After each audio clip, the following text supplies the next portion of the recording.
So before I really spend a lot of time on that, I should probably introduce myself since I'm not yet world famous. Still working on that. My name is Werve. I've been working in software since 1999 or so.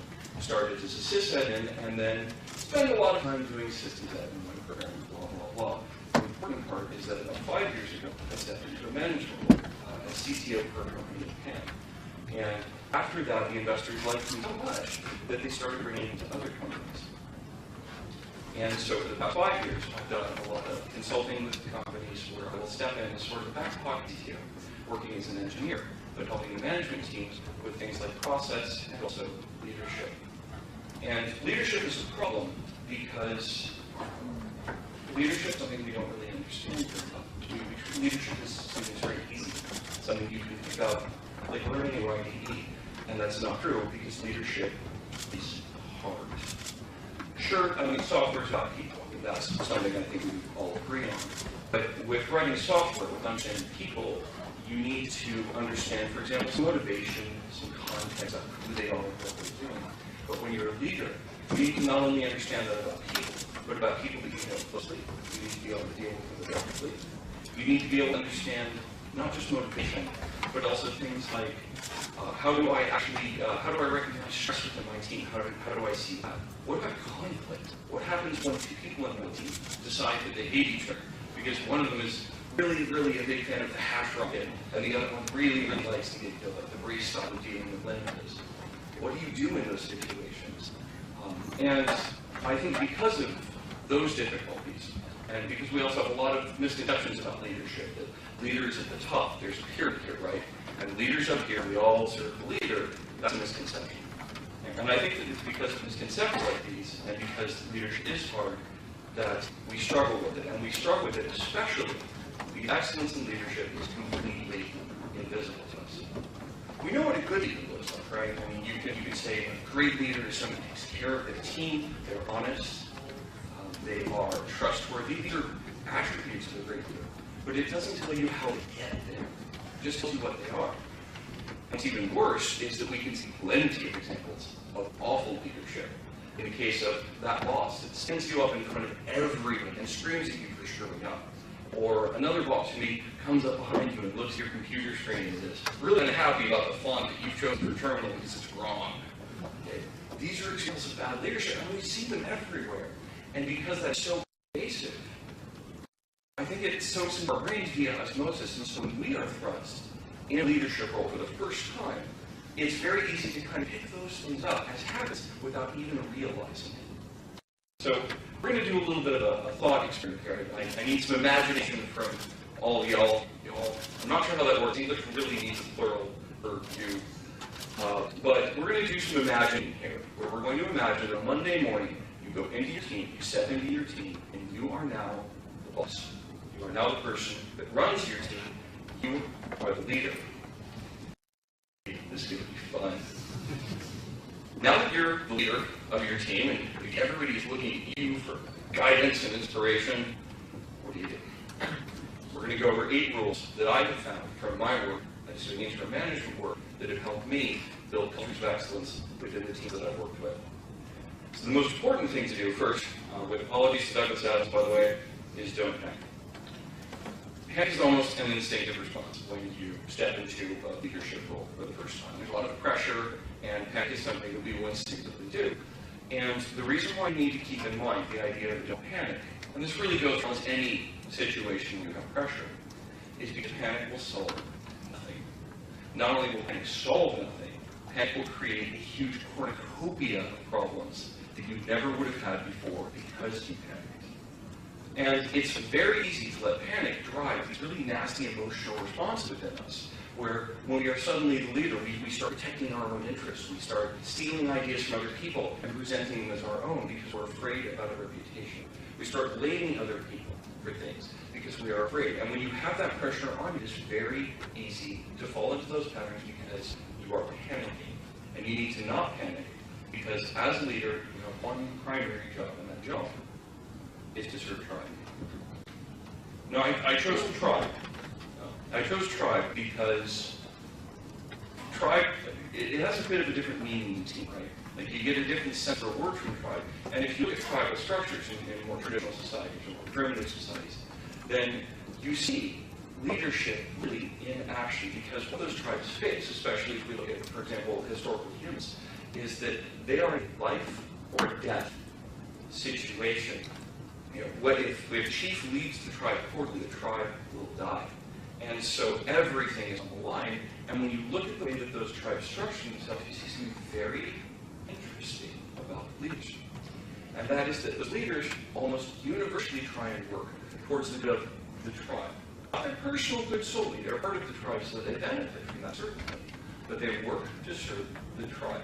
And that's how they gain respect from the tribe. Because you do not gain respect from your team or your tribe unless you act in service towards their goals as well. You need to serve. The tribe is a gift.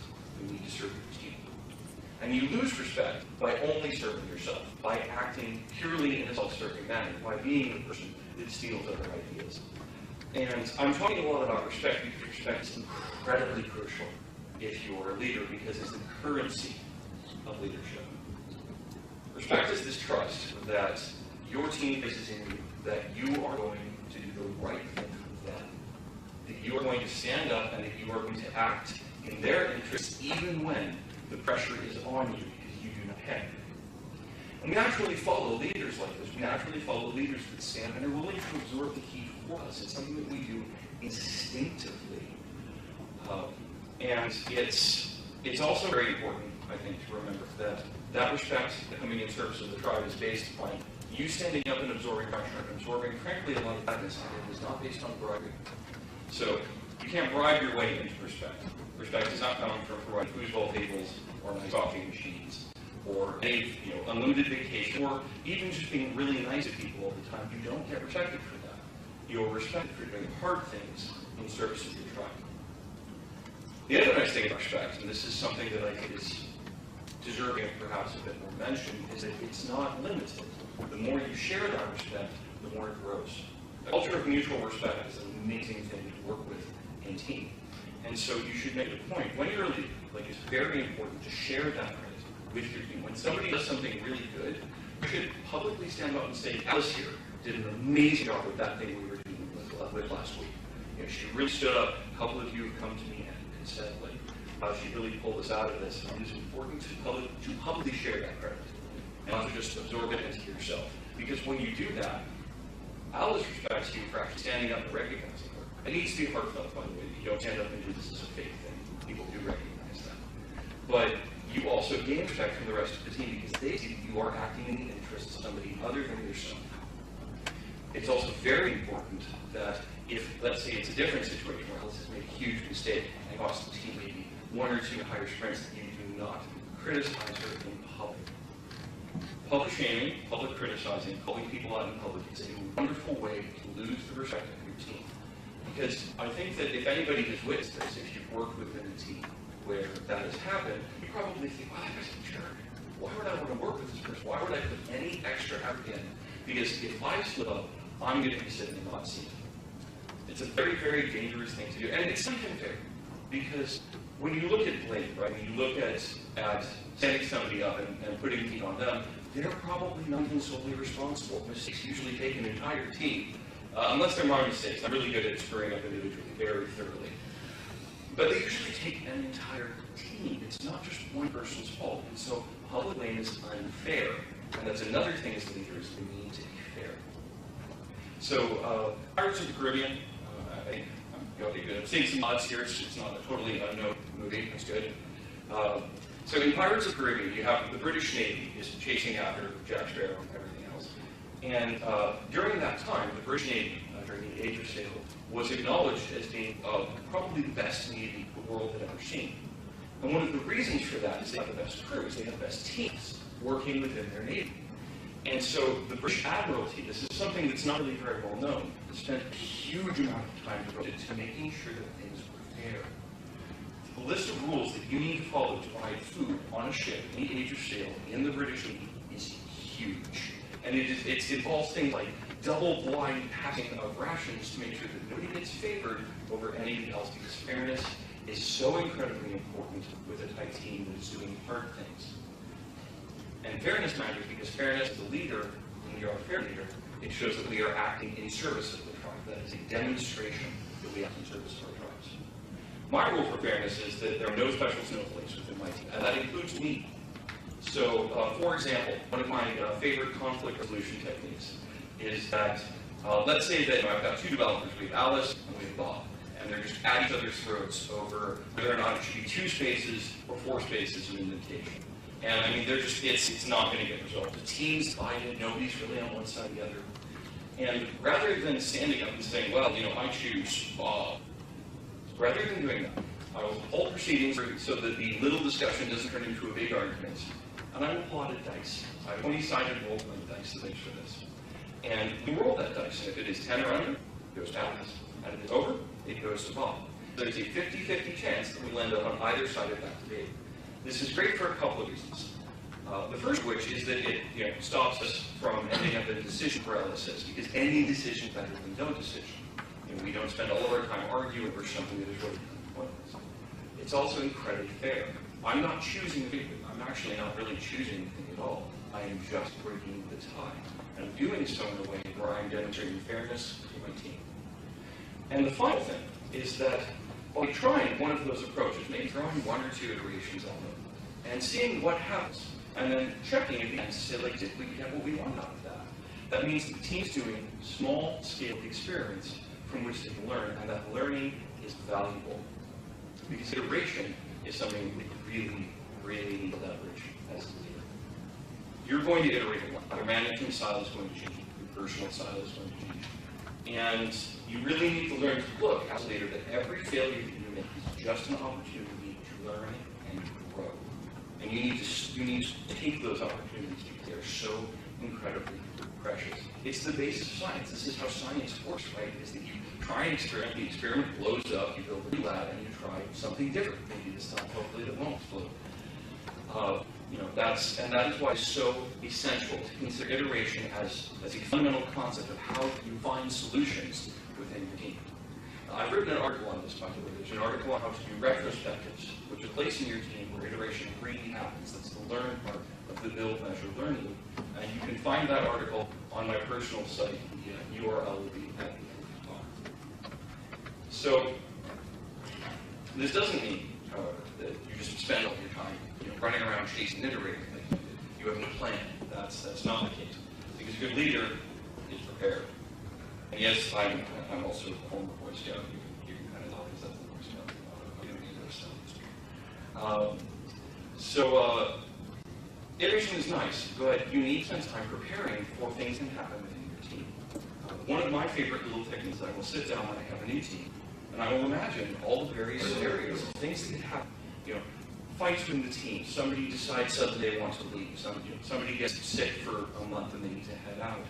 Maybe there's a natural disaster that happened with my team in Japan back during the big earthquake. And I will spend time actively planning, not really involving the team in this, just myself, how I will deal with each of those disaster scenarios. And it is important to do that not because you're going to follow that exact plan. You definitely won't. You will not be able to anticipate it.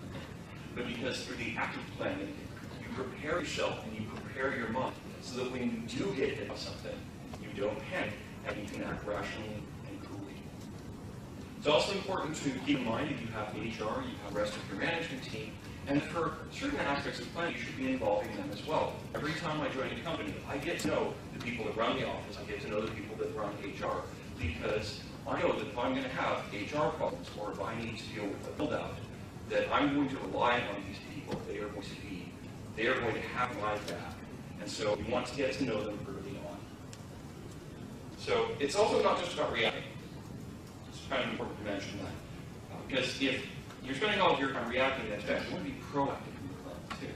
You want to be proactive in setting up your team so that they have the right set of skills and the right set of mindset so that they can take advantage of opportunities, so that they can take advantage of luck that comes their way. I think there's a really good definition of success, which is when preparation meets opportunity gets answered, when preparation meets luck. You want to set yourself up for that, and one of the best ways to do that is to hire wisely, is to really, really focus on hiring within your team. A lot of people treat hiring as this chore that they don't want to do and they don't want to deal with. hiring is one of the most important things that you will do as a leader and as a manager, because your team fundamentally is about the people in it, and it's no better than its weakest member. Now, hiring, a lot of people go off on hiring about you need to hire the top talent. You only hire people that graduated from Harvard or Stanford. Have top 1% of their class in computer science degrees, and that mindset is fundamentally wrong, because it is not about finding the best people. It's the best that you need. It's meaningless. You need to find the right people for your team. It's a very different idea than the best people.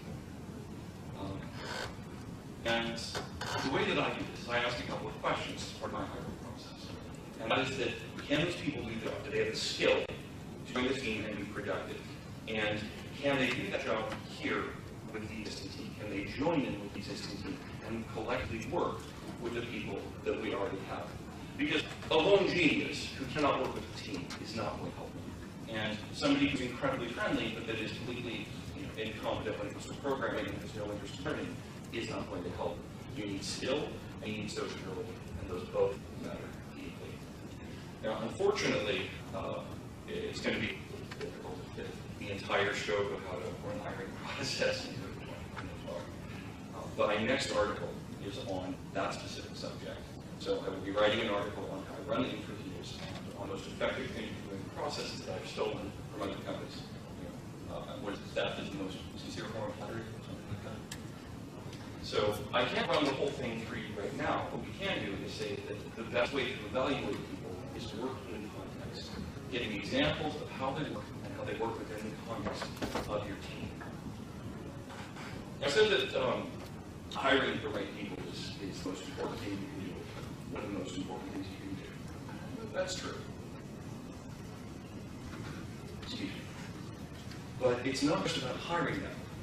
It's also about helping them grow, helping them learn, and helping them really sort of achieve the maximum level of greatness that they can in your team, and to invest in your team.